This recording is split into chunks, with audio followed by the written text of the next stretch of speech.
उम्मीद करता हूँ तमाम दोस्त खैरियत से होंगे। दोस्तों, पाकिस्तान में कभी कभार कुछ ऐसी शख्सियतें सामने आ जाती हैं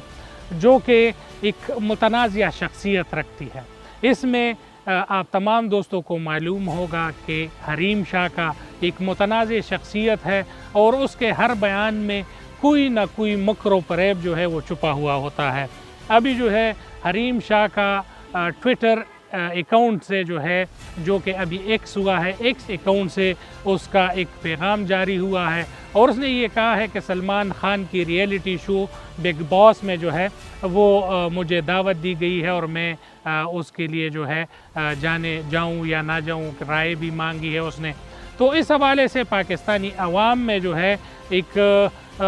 ये बात पाई जा रही है कि ये जहाँ भी गई है तो पाकिस्तान की बदनामी की बाइस बन गई है। ये पाकिस्तान के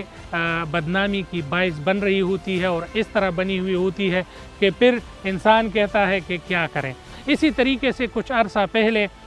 इसी बिग बॉस शो में जो है वीना मलक नामी अदाकारा जो है वो गई थी और उसने भी पाकिस्तान के हवाले से और पाकिस्तानी खिलाड़ियों के हवाले से और वहाँ पर मुख्तलिफ़ एक्ट्रेस और एक्टर्स के साथ जो है नाज़ेबा हरकत करते हुए पाकिस्तान की बदनामी की बाइस बनी थी।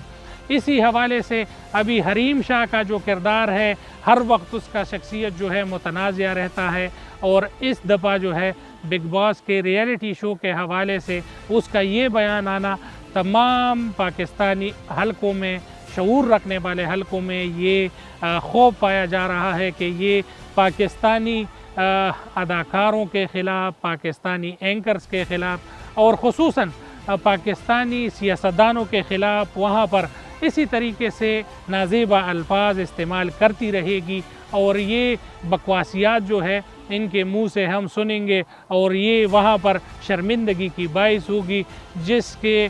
तमाम पाकिस्तान के लोग जो है इसको कंडेम करें। और इस औरत को जो है किसी भी इदारे ने अभी तक लगाम नहीं डाली, किसी भी इदारे ने इसके ख़िलाफ़ कार्रवाई नहीं की और ये किस एजेंडे पे है, किस एजेंडे पे काम कर रही है ये किसी को मालूम नहीं, मगर जब भी इसका बयान आता है तो वो मुतनाज़िया होता है और तमाम पाकिस्तानी इदारों को, पाकिस्तानी अवाम को और पाकिस्तान से प्यार करने वाले लोगों को जो है मुश्किल में डाल देती है और वो सोचने पर मजबूर होते हैं कि अल्लाह खैर करे फिर से पाकिस्तान की बदनामी की बाइस बनेगी। और ये औरत जो है ये अरसा दराज से जो है पाकिस्तान के ख़िलाफ़, पाकिस्तान के सियासतदानों के ख़िलाफ़ जो है एक कैरेक्टरलेस काम जो है ये कर रही होती है। इसने उलमा को बदनाम किया, इसने जो है